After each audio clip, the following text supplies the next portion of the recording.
What's going on, guys? So we're going to find out how good a team of trade deadline players is. Basically, anyone who's traded on the trade deadline or the week leading up to it. So I think like Josh Manson's the first player we could use. Tyler Toffoli, for instance, we could not. Now I'm going to sub out Anaheim Ducks here because they trade away, I think, three of the biggest players at the deadline in Manson, Lindholm, and Raquel. So rather than have, duplicates for all those guys, we'll just take them out. We're going to sub in the trade deadline team here. As you guys can see, Central Trade Deadline. Decided to go with like some kind of TSN Trade Deadline colors. Top players there: Marc-Andre Fleury, Claude Giroux, Mark Giordano. We're actually pretty highly rated as well. You can see there, 89 overall. Actually has us tied with the Flames, the highest rated team in the Pacific. We're only 1 overall behind the Avalanche, our highest rated team in the West. So this team should make the playoffs. And so next, you guys will show the line to this team. Probably one of like the weaker 89 overalls I've ever seen. Should still be a playoff team. So first line here, you got Andrew Kopp playing with Claude Giroux, Rickard Raquel. It's a pretty nice first line. Second line here, you got Dadonov, Domi, Hagel. So I will say, when I made this team, the Dadonov trade, they still weren't sure if it was going to go through or not.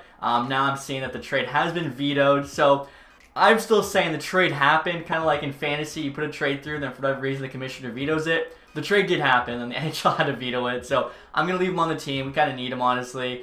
Third line here, Nemestikov, Yarncroc, Lehkonen. Fourth line's Paul, Sturm, Sanford. Honestly, this fourth line is just like a bunch of defensive specialists, so that should be solid. Everyone else, again, there's no like really star forward other than Giroux, but hopefully, like, they're just kind of a balanced enough team. It's okay. Defensively, though, we are very solid. Giordano, Lindholm, top pair, getting a +5. So they're both playing like 90+. Second pair there, you got Manson and Leddy. I really like that. Leddy, of course, more of an offensive guy. Manson, of course, more defensive. Then on the bomb pair, you got the 2 Montreal Canadian defensemen in Sherratt and Kulak. So hopefully that D is solid for us, of course. Best player on this team, rating-wise, Marc-Andre Fleury, 89 overall, with a pretty solid backup, too, in Kakinen at 83. In terms of the special teams, I couldn't really get the greatest chemistry. The power plays there, both 0, but, I mean, the first one looks pretty solid, led by Giroux. Four-man's -1 for both was actually the best I could get. I'm not sure why I was having so much trouble with the chemistry on the four-man. PK here, +2 for both. Again, we got some nice defensive specialists like Sturm, Sanford, even Lehkonen's pretty good defensively. Three-man here, a 0 and a -1. Again,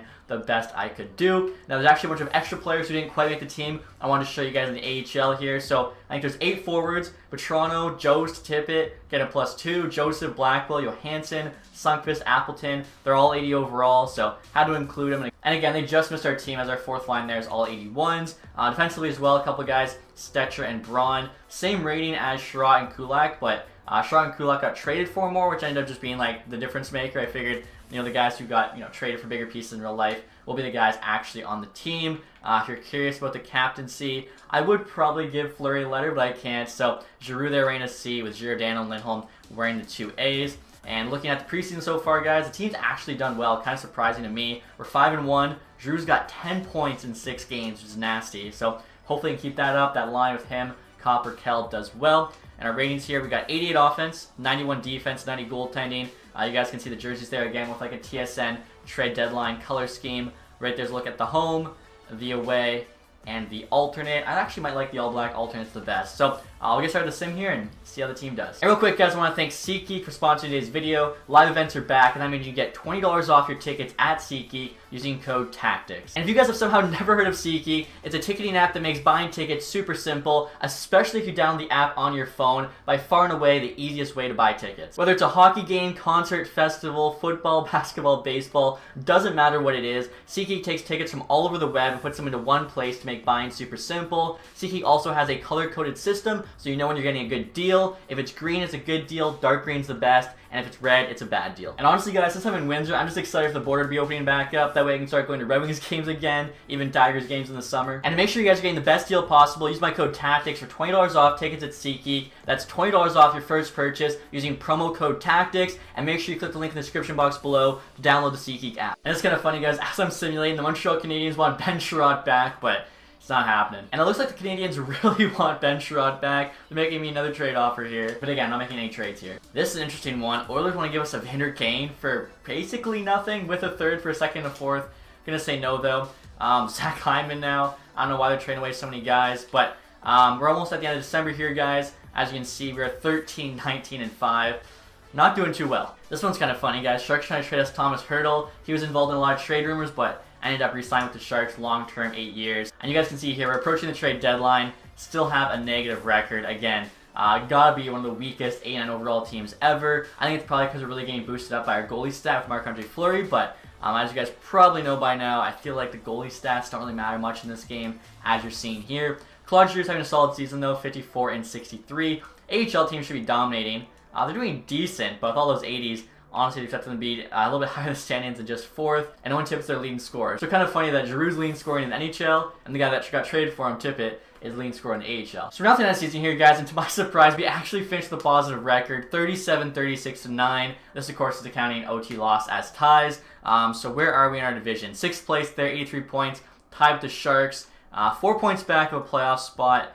We almost made it in. I mean, a couple wins there, but just wasn't meant to be with this team, I guess. As I mentioned, just a week 89. Giroux 71-82 isn't too bad. AHL team here, already in the playoffs. Frankfurt Toronto got a couple points there in 3 games. So take a look and see how everyone else did on this team. Again, I kind of figured to be Giroux leading that offense. Raquel 67, played quite well with him there. Minus 18 though. Giroux minus 21. That's not good. Dadonov at 59 with us. Hopefully he'd approve a trade to our trade deadline team. Andrew Kopp 55. Domi 55. Hagel there at 52. So 6 players at 50 plus. Domestikov 45. Giordano 43. Dude just doesn't age, I guess. So that's pretty solid production from him. Kind of what we expect from the rest of the guys there. Goaltending wise, so Fleury, that's not good. .896 from 89 overall goalie. Like, you need at least 900 goaltending from him, I think. As well as a 3.31 goals against. Isn't that great? But Kapkin's numbers were actually decent. .911 and 2.64. Quick look AHL team here. Tippett 69, nice.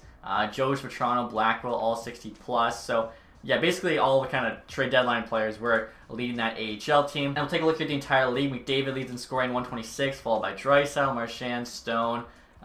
Giroux just nowhere close, unfortunately. Defensive scoring here, Pietrangelo leads it. I don't think we had like a big, or I guess Giordano did like decent, but yeah, nowhere close to these guys. In terms of rookie skaters, Lucas Raymond probably winning the Calder. Peyton Krebs had a big year, 77 points, good for him.